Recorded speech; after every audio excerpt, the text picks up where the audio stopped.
Chat. All right, we need to talk about this. No, I'm actually serious. We need to calm down for a second, and we need to have a conversation. He's breaking up with us? No. I'm not breaking up with you. But we do need to have a very serious talk here. Because there were some allegations levied over the weekend that we should probably address. It is what it is. It's a streaming career. Everybody at some day is gonna get some allegations. Now, these allegations were not levied against me, but they were levied against my bunny, Bevan. And as a streamer, again, allegations are gonna happen. But, as you know, bunnies can't speak English very well, so I don't believe that he can properly defend himself. So that is why I'm here, to defend Bevan's honor. So, over the weekend, this video came out. And if you don't know what this video is, Failboat, popular content creator, you should definitely subscribe, posted what was a highlight of a stream that he did like a month or so ago. But what Failboat did was he posed chats against each other in a rock, paper, scissors war. This was chats that didn't know that this was going on, and it just read the most previous message in their chat, and based on what that previous message is, it would fit into three tiers of criteria, and you would play rock, paper, or scissors. The bunny stream just so happened to be a contestant on this stream. Now, I didn't actually know this. I was actually in DougDoug's stream at this time. I was actually in DougDoug's stream where he was doing a stream where his AI had to like come up with stream ideas, and then eventually it ended his stream, and then it ended his stream, and he got frustrated and he ended his stream. And then he raided into Failboat, and he raided into Failboat around like 23 or so minutes into the stream, and I saw it. And so, can you tell who that is, chat? I don't really not definable markings on any particular person who that could, like, that could be anybody, you know? That could be absolute, it could be anybody. I don't know. That guy looks hella skinny though. One's a jet if you agree. But the bunnies ended up losing. The bunnies ended up losing to Pokemon. Pokemon won. But earlier on in the stream, you can see that DougDoug was fighting the bunnies in a 1v1. 3, 2, 1, go! The bunnies take it! Love for Bevan Frost PL. DougDoug is dead! Sorry, look at him! He's so distraught! And the bunnies killed Bevan. I mean, the bunnies killed DougDoug. The bunnies slayed DougDoug. If you scroll down, oh, you'll notice one of the top comments down there. Can't believe my bunnies made it so far. They got so many treats for how well they did. And we're just celebrating a triumphant victory over DougDoug. Just celebrating. We're killing it in the comment section. But then Doug had to show up. I'm hearing it from a reliable source. The bunnies were taking steroids and should be disqualified. Again, I don't levy these allegations lightly, because what is a steroid? A steroid is a stimulant that would affect your ability in combat positively. But if you actually look at the bunny stream, if you notice this bunny cage, this iteration of the bunny cage actually had Bevan quarantined because he was going through an abscess and his face was chopped off. But if you'll notice anything, Bevan wasn't there. Because during this competition, Bevan was unconscious in surgery. So not only was he not on steroids, but he was the opposite of steroids. He was literally sedated, and he still killed you. He still won, DougDoug. That's how pathetic your loss is. That's all I have to say to the allegations. How are you liking YouTube streaming overall? So if we're gonna talk inside baseball, I need to talk about something that's extraordinarily frustrating to me. I got pretty livid over the weekend, and I still don't completely understand this, but it's really fucking stupid. And I'm gonna talk about it right now. So, I get sponsored. What I literally just said was, chat is donating less money because their financial situation's getting worse. Fine. So, I'm trying to offset that by potentially taking more sponsors. And I'm very open and honest with you guys about the fact that, on average, I get paid about $1,500 for a 2-hour indie game stream. If I'm playing an indie game for 2 hours, I usually get paid for $1,500. That's the average of what I get paid. Sometimes it's more, sometimes it's less. Lately, it's been less. Lately, it's been only less. And so I hit up my agency and I was like, hey, is this like a sign of the times that although I have more viewership than I normally do, that I'm getting paid less? And they were like, well, what do you mean? Wait, when we look at your Twitch numbers, your viewership is actually down by a little bit. And it's by 2 factors my viewership is down a little bit. One, I'm doing a little bit more stall time because I like stall time. Hey guys, I like you, but 2, I'm multi-streaming now. So there is a portion of viewership that isn't watching on Twitch anymore and is now watching on YouTube because it's a better platform for them. They get less ads. They maybe can watch at work. Maybe it's a better platform for their phone. Maybe it's a better platform for them to listen to in their pocket because they have YouTube Premium and they can just turn their phone off and just listen to it like a podcast, et cetera, et cetera. And so I pointed that out. I was like, actually, my viewership is up because I've now started multi-streaming, so my Twitch viewership is down, but overall my viewership is actually up. So more eyes are getting on this. And then also, when I am sponsored and that sponsor then lives on YouTube, those YouTube VODs are then saved in a place that is much more accessible and much more viewed in the future. So it's not only more clicks in the current the stream is live, but it's also more clicks in the full life. The sponsor lives longer on YouTube. And I basically got told, and again, this is no fault on my agency. I want this to be very clear. I love my agency. Most sponsors only care about your Twitch concurrent viewership. And so to be clear, because I started multi-streaming and am now doing more successful, I am now being paid less. And there's nothing I can do about that. So it's another hit to my income lately. Really sucks. 07 YouTube?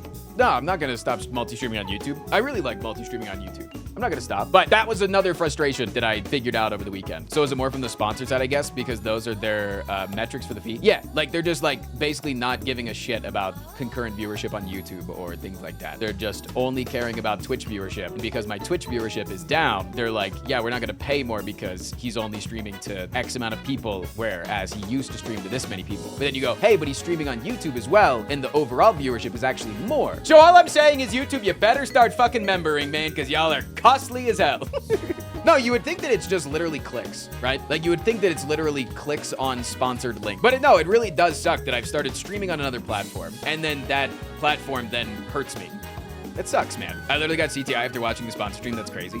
Yeah, and again, this is no fault towards any specific agency or any specific sponsor. It's literally just how the industry works. It's how the industry works. So please, this is no fault on any company that I've worked with. Of course, the industry actually has paid me above my average. They're the first in a while. But I get offers all the time. For every offer that I get, I usually deny like over 50% of them and then accept some. And so the offers are coming in all the time. And so this is just what I see. But it's just a very frustrating realization. How you plan on fixing/solving that? Well, there really is no fix/solve to that. The obvious thought is like, okay, so you just don't stream on YouTube during the sponsorships, right? Like if you're gonna do a sponsorship, you should just like turn off YouTube.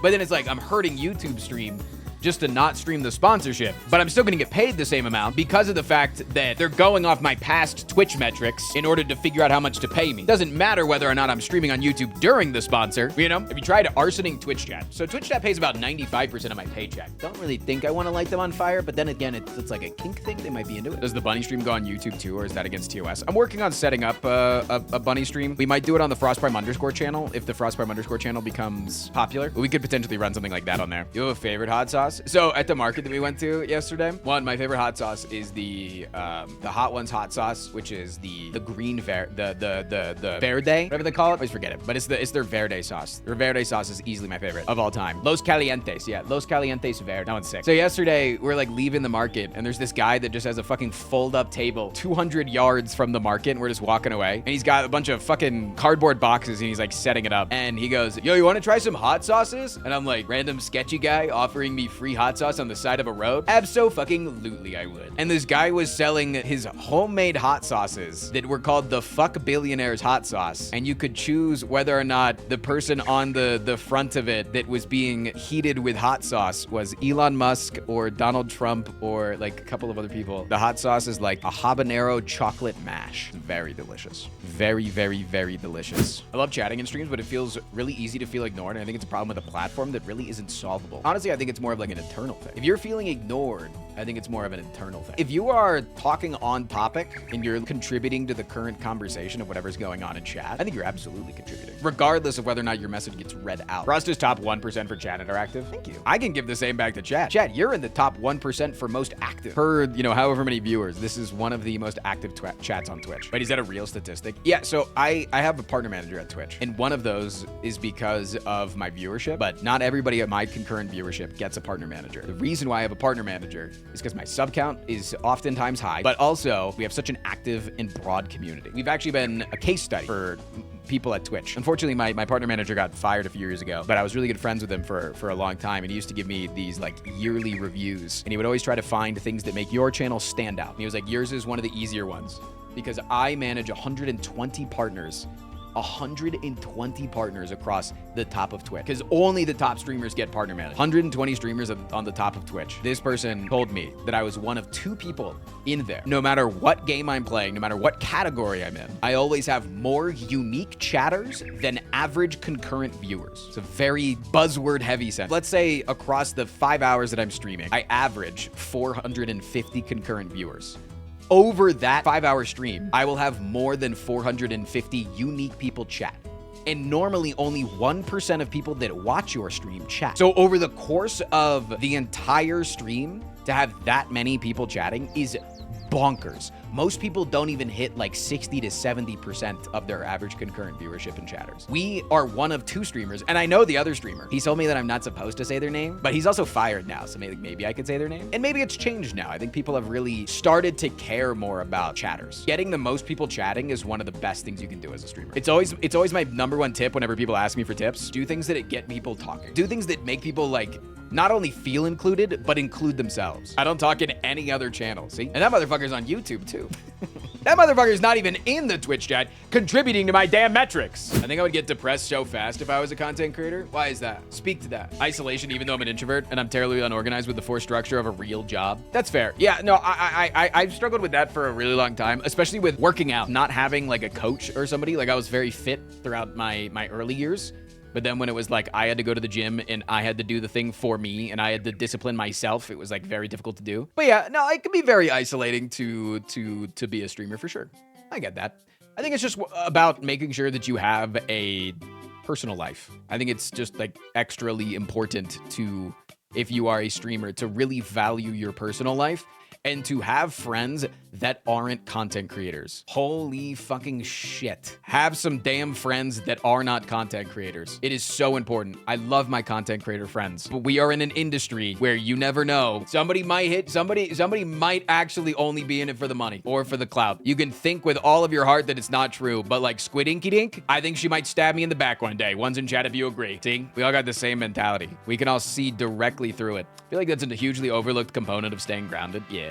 And it definitely happens in everybody's jobs, right? There's in every industry, there's a certain amount of people stepping on other people in order to get ahead. I just feel like it happens so less often. I feel like I'm just in the above average category. Squid's gonna cut your brake lines for sure. I don't think that if you showed Squid every single part of a car and even pointed to like, I think she would get it wrong if you gave her multiple choice of which ones the brake lines were and the other 2 were not even lines. And we're just like, here's a fucking axle. Here's the steering wheel. Here's the roof. I think she'd still get it wrong. Misogyny prime. You think that has anything to do with the fact that she's a woman? I think it's the fact to do that she literally downloaded malware and got hacked. When we were in the middle of D&D, we had an issue where she couldn't see the D&D screen, the D&D map. And we went on a break, and during the break, we were like, oh, maybe it's Google Chrome that's messing it up. Download Firefox and then see if you can see it on Firefox. And she goes, I'm not allowed to download any programs on my computer without my boyfriend's approval after I got hacked. Motherfucker couldn't download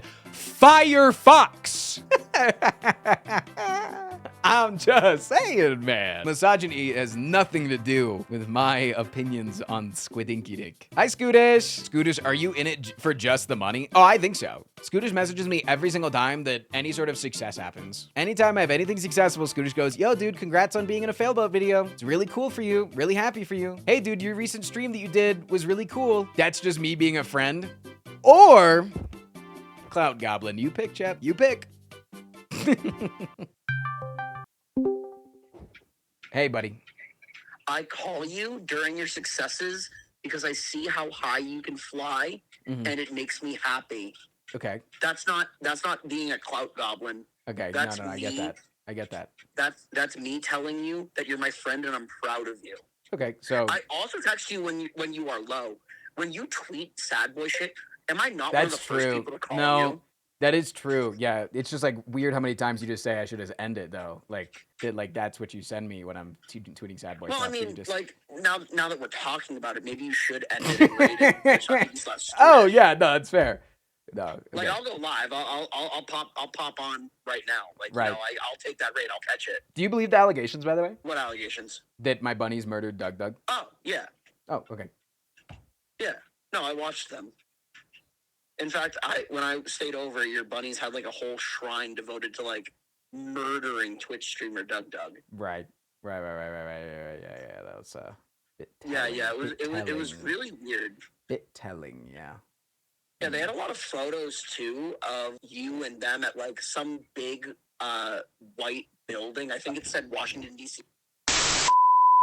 Frost, let me see your email history for January 6th, man. Do you think that I would have an email on January 6th if I had planned to execute January 6th? That I would have an email on the day of somebody asking me to come out the morning of, and then I take a direct flight? You see, if I wanted to participate in January 6th, if I were to have been at January 6th, I obviously would have arrived 2 days beforehand so that I could have participated in the tours that some of the Republican senators were giving of random members of the that ended up there on January 6th, random tours. I would have been there. I probably would have been studying the blueprints of the ground floors, and I absolutely would have showed up early in that morning. Would have wanted to get there at 5 a.m. to be at the front of the line, which was actually the back of the line, because I knew that we were going to be heading down to the Capitol when we were getting spoken to on the front lawn of the White House by Trump. So I would want to be the first person to the Capitol, so I'd be in the back of the Trump crowd, so that when we turned around and started marching the other way, I would be in the front. But that's if I went to January 6th, which I did not. He's an arsonist on a noble quest to escape the wrath of the IRS. He's got conflicting positions in the endless fight for queer folks and